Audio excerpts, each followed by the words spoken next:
For me, dirt track racing is about the blood, sweat, tears, and the memories made. Today I want to inform my audience about what the local dirt track racing is all about. I want to share all the ups and downs of dirt track racing, the hard work that's required, and what it feels like when the hard work pays off.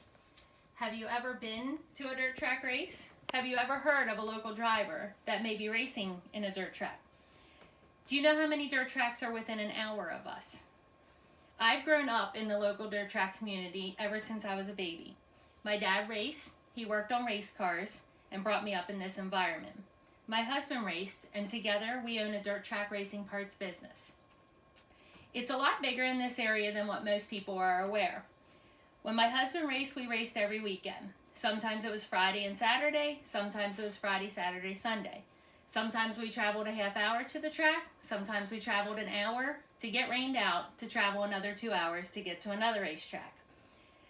Today I want to share just a little bit of what those memorable nights are, especially when you win at a track that you always have bad luck at. What happens when you are heading to the racetrack and it's the start of the night? For us, which is Jake Jones Racing or JJR, we head to Lincoln Speedway in Abbottstown, Pennsylvania in April of 2015. This little track has always been the monkey on our back, and we've always had bad luck there.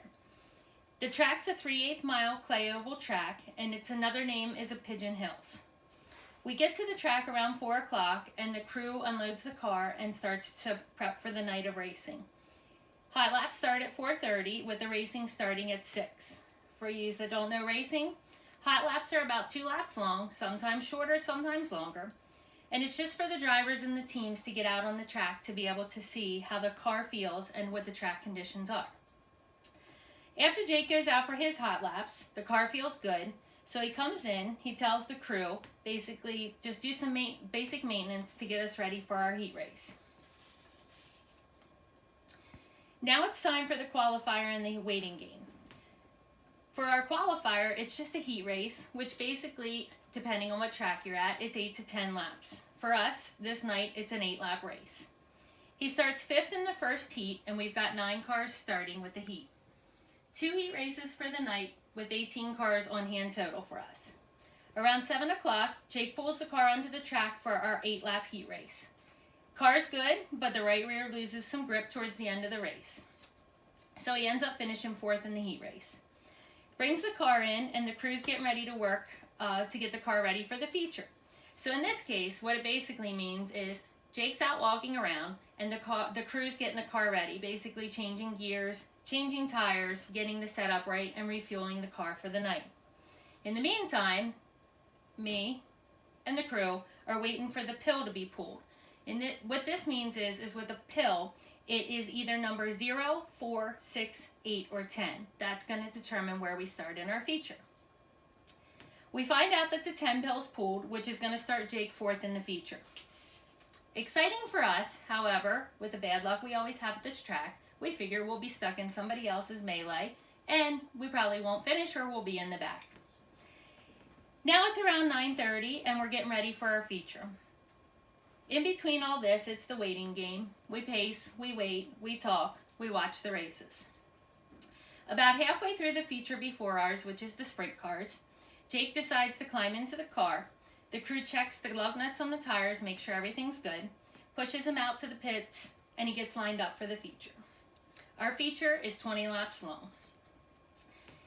Victory lane's wrapping up for the sprint car feature, so Jake gets ready to pull up on the track with the rest of the 18 cars. Now it's time for the feature. Once the cars get up on the track, they take about a 2-lap pace lap. Gets them to get their tires warmed up and gets the fans all excited for the race. After the 2 laps, the green flag flies for the feature. On the start, Jake gets the car out front into the first position. From here, he never looks back. The race is a green flag for all 20 laps. He finally picks up his victory at Lincoln Speedway. The best part about this, he set a new 20-lap track record of 5 minutes and 59 seconds. Crew, family, friends, and fans are ecstatic in Victory Lane. When this happens, it is blood, sweat, tears, and memories that are a lifetime to be able to get this monkey off of our back. So for me, if I didn't have dirt track racing in my life, I wouldn't have the friends that I have. And when you have these friends, they become family. And for me to be at a racetrack every week, to be out with the drivers that are there, the family members that put all the hard work, as well as the crew, it means everything to me. So without dirt track racing in my life, I don't know what I'd be doing, and I don't know who the friends are that I would have. So with my little speech, I hope you guys kind of get a feel for what dirt track racing's like, and I hope that you guys get to come out sometime to be able to see a race, and I hope you enjoyed. Thanks for listening.